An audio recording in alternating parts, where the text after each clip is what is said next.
ನಮಸ್ಕಾರ ವೀಕ್ಷಕರೇ. ಇತ್ತೀಚಿನ ದಿನಗಳಲ್ಲಿ ಒಂದು ಇಮೇಜ್ ತೋರಿಸ್ತಾ ಇದ್ದೀನಿ. ಅದಕ್ಕೆ ಮೊದಲೇ ಭೂಕಂಪಗಳ ರೇಟ್ ಯಾವ ಮಟ್ಟಕ್ಕೆ ಜಾಸ್ತಿ ಆಗ್ತಾ ಇದೆ ಅಂದ್ರೆ 3 ದಿನದಲ್ಲಿ 72 ಅವರ್ಸ್ ಅಂತ ತೋರಿಸ್ತಾರೆ. 72 ಅವರ್ಸ್ ಅಲ್ಲಿ ಎಷ್ಟು ಭೂಕಂಪ ಆಗಿದೆ? 1072. ಒಂದೇ ಭಾಗದಲ್ಲಿ, ಜಾಸ್ತಿ ಅಲ್ಲ, ಒಂದೇ ಭಾಗದಲ್ಲಿ ಐಸ್ಲ್ಯಾಂಡ್ ಅಲ್ಲಿ 1072 ಭೂಕಂಪ ಆಗಿದೆ. ಮ್ಯಾಗ್ನಿಟ್ಯೂಡ್ 1, 2, 3 ಈ ತರ ಎಲ್ಲ ಆಗ್ತಾ ಇದೆ. 4 ತನಕನೂ ಮ್ಯಾಗ್ನಿಟ್ಯೂಡ್ ಅಲ್ಲಿ ಭೂಕಂಪಗಳು ಆಗ್ತಾ ಇದೆ. ಐಸ್ಲ್ಯಾಂಡ್ ಅಲ್ಲಿ ಜಾಸ್ತಿ ಜನ ಇಲ್ಲ, ಅದರಿಂದ ಅಷ್ಟೊಂದು ಇಂಪ್ಯಾಕ್ಟ್ ಯಾರಿಗೂ ಗೊತ್ತಾಗ್ತಾ ಇಲ್ಲ. ಟೆಕ್ಟಾನಿಕ್ ಪ್ಲೇಟ್ಸ್ ಮೂವ್ಮೆಂಟ್ ಅನ್ನೋದು ತುಂಬಾ ಫಾಸ್ಟ್ ಆಗಿ ಆಗ್ತಾ ಇದೆ. ಭೂಮಿ ಒಳಗಡೆ ಇರುವಂತ ಲಾವಾ ಜಾಗ ಎಲ್ಲಿ ಸಿಗುತ್ತೆ ಅಲ್ಲಿ ಆಚೆ ಬರೋದಕ್ಕೆ ಕಾಯ್ತಾ ಇದೆ. ಯಾಕೆ ಅಂದ್ರೆ ರೀಸೆಂಟ್ ಆಗಿ ನೋಡ್ತಾ ಇದೀವಿ ಟೆಕ್ಟಾನಿಕ್ ಪ್ಲೇಟ್ಸ್ ಮೂವ್ಮೆಂಟ್ ಅನ್ನೋದು ಯಾವ ತರ ಆಗ್ತಾ ಇದೆ. ಇಲ್ಲಿ ರಿಂಗ್ ಆಫ್ ಫೈರ್ ಏನಿದೆ, ಅಲ್ಲಲ್ಲೇ ವಾಲ್ಕನೋಗಳು ಎರಪ್ಷನ್ ಆಗ್ತಾ ಇದೆ. ಇದು ಕೂಡ ದಿನನಿತ್ಯ ನಾವು ನ್ಯೂಸ್ ಅಲ್ಲಿ ನೋಡ್ತಾನೆ ಇದೀವಿ. ಇಲ್ಲಿ ಕಾಣಿಸ್ತಾ ಇರ್ಬೋದು, ಮೇಜರ್ ಆಗಿ ರಿಂಗ್ ಆಫ್ ಫೈರ್ ಅಂತ ಒಂದು ಕರೀತಾರೆ. ಯಾವುದು? ಈ ಆಸ್ಟ್ರೇಲಿಯಾ ಆಗ್ಬೋದು, ನ್ಯೂಜಿಲ್ಯಾಂಡು, ಈ ಇಂಡೋನೇಷಿಯಾ, ಈ ಕಡೆ ಸಿಂಗಾಪುರ್, ಮಲೇಷಿಯಾ, ಜಪಾನ್, ಈ ಕಡೆ ಇನ್ನ ವೆಸ್ಟ್ ಅಮೇರಿಕಾ ಭಾಗ ಏನಿದೆ, ಇದು ಪೂರ್ತಿ ರಿಂಗ್ ಆಫ್ ಫೈರ್ ಅಂತ ಹೇಳ್ತಾರೆ. ಇಲ್ಲಿ ಟೆಕ್ಟಾನಿಕ್ ಪ್ಲೇಟ್ಸ್ ಮೂವ್ಮೆಂಟ್ ಅನ್ನು ತುಂಬಾ ಫಾಸ್ಟ್ ಆಗಿ ಆಗ್ತಾ ಇದೆ. ಅದಕ್ಕೋಸ್ಕರ ಈ ಪೋರ್ಷನ್ ಅಲ್ಲಿ ಇತ್ತೀಚಿನ ದಿನಗಳಲ್ಲಿ ವಾಲ್ಕೆನೋ ಎರಪ್ಷನ್ ಜಾಸ್ತಿ ಆಗಿರೋದು. ಇದು ಪ್ರಕೃತಿನಲ್ಲಿ ಆಗ್ತಾ ಇರೋ ಒಂದು ಬದಲಾವಣೆ. ಅಂದ್ರೆ ಪರಿವರ್ತನೆ ಅವಾಗ ಆಗ್ತಾ ಇರುತ್ತೆ. ಒಂದು ಲೆಕ್ಕಾಚಾರದ ಪ್ರಕಾರ, ಸೈಂಟಿಸ್ಟ್ ಹೇಳೋ ಪ್ರಕಾರ, ಈ ಪ್ರಕಾರ ಒಂದು ವರ್ಷಕ್ಕೆ ಸುಮಾರು 5 ಸೆಂಟಿಮೀಟರ್ ಅಷ್ಟು ಒಂದು ವರ್ಷಕ್ಕೆ ಟೆಕ್ಟಾನಿಕ್ ಪ್ಲೇಟ್ ಮೂವ್ಮೆಂಟ್ ಆಗುತ್ತೆ. ಆದ್ರೆ ಈಗೇನಾಗ್ತಾ ಇದೆ, ಸ್ವಲ್ಪ ಅದು ಸ್ಪೀಡಪ್ ಆಗಿದೆ. ಯಾಕೆ ಅಂದ್ರೆ ಸೂರ್ಯನಿಂದ ಬರ್ತಾ ಇರುವಂತ ಈ ಸೋಲಾರ್ ಸ್ಟೋಮ್ ಅಂತ ಕರೆದಿದ್ದಾರೆ, ಪ್ಲಸ್ ಗ್ರಾವಿಟೇಷನಲ್ ಫೋರ್ಸ್ ಅಲ್ಲಿ ವೇರಿಯೇಷನ್ ಆಗ್ತಾ ಇದೆ. ಗ್ಯಾಲಕ್ಟಿಕಲ್ ಇಂಟರ್ಸೆಕ್ಷನ್ ಅಂತ ಕರೆದಿದ್ದಾರೆ.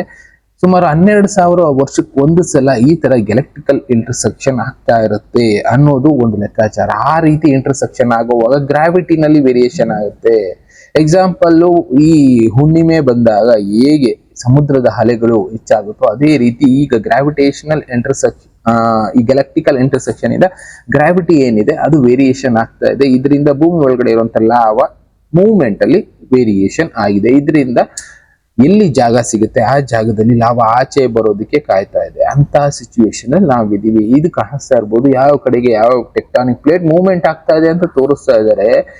ಈ ರೀತಿ ಆಗ್ತಾ ಇರೋದ್ರಿಂದನೇ ನಮ್ಮ ಭಾರತದ ಪ್ಲೇಟು ಕೂಡ ಹೊಂದಿದೆ. ಆ ಪ್ಲೇಟ್ ಕೂಡ ಮೂವ್ ಆಗ್ತಾ ಇದೆ, ನೇಪಾಳ್ ಕಡೆಗೆ ಮೂವ್ ಆಗ್ತಾ ಇದೆ ಅಂತಾನೆ ಹೇಳ್ತಾರೆ. ಇಲ್ಲಿ ತೋರಿಸ್ತಾ ಇರೋದು ಅದೇ ಭಾರತದ ಟೆಕ್ಟಾನಿಕ್ ಪ್ಲೇಟ್, ಇಂಡಿಯನ್ ಪ್ಲೇಟ್ ಏನಿದೆ ಡೈರೆಕ್ಷನ್ ತೋರಿಸೋದು ನೇಪಾಳ್ ಕಡೆ ಮೂವ್ ಆಗ್ತಾ ಇದೆ. ಸ್ಪ್ಲಿಟ್ ಆಗೋ ಚಾನ್ಸಸ್ ಇರುತ್ತೆ. ಯಾಕೆಂದ್ರೆ ಹೋಗ್ತಾ ಮೂವ್ ಆಗ್ತಾ ಪ್ರೆಸ್ ಆಗಿ ಸೈಡ್ ಹೋಗೋ ಚಾನ್ಸಸ್ ಇರುತ್ತೆ. ರೀಸೆಂಟ್ ಆಗಿ ಇದ್ರ ಬಗ್ಗೆ ಒಂದು ವಿಡಿಯೋ ತಿಳಿಸಿದೆ. ಫಿಲಿಪೈನ್ಸ್ ಅಲ್ಲಿ ಸುಮಾರು 7 ಅಡಿ ಭೂಭಾಗ ಮೇಲಕ್ಕೆ ಬಂತು. ಯಾಕೆಂದ್ರೆ ಒಂದಕ್ಕೊಂದು ಡ್ಯಾಶ್ ಆದಾಗ ಭೂಭಾಗಗಳು ಮೇಲಕ್ಕೆ ಬರೋ ಚಾನ್ಸಸ್ ಇರುತ್ತೆ. ಅದೇ ಒಂದಕ್ಕೊಂದು ದೂರ ಆದಾಗ ಭೂಭಾಗಗಳು ಕುಸಿಯೋ ಚಾನ್ಸಸ್ ಇರುತ್ತೆ, ಪ್ಲಸ್ ಸಮುದ್ರದಲ್ಲಿ ಮುಳುಗೋ ಚಾನ್ಸಸ್ ಇರುತ್ತೆ.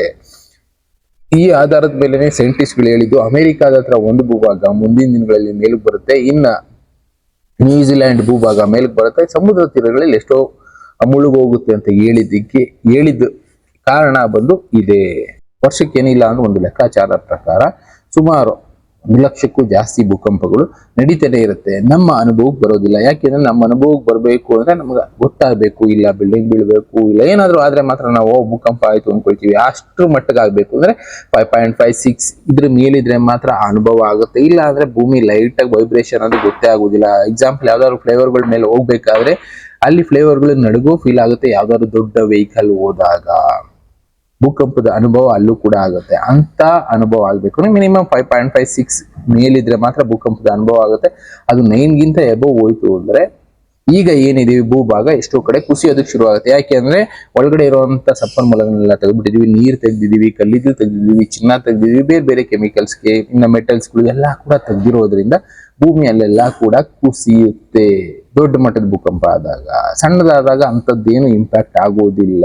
ಅದಕ್ಕೆ ನಮಗೆ ಅದರ ಅನುಭವ ಬರ್ತಾ ಇಲ್ಲ. ಬಟ್ ಈಗ ಇತ್ತೀಚಿನ ದಿನಗಳಲ್ಲಿ ಒಂದು 3-4 ವರ್ಷಗಳಲ್ಲಿ ಆಗಿರೋ ಭೂಕಂಪಗಳಲ್ಲಿ ಲೆಕ್ಕ ಹಾಕೊಂಡ್ರೆ ಮೊದಲು ಆಗ್ತಾ ಇದ್ದ ಭೂಕಂಪಗಳ 3 ಪಟ್ಟು ಹೆಚ್ಚಾಗಿದೆ.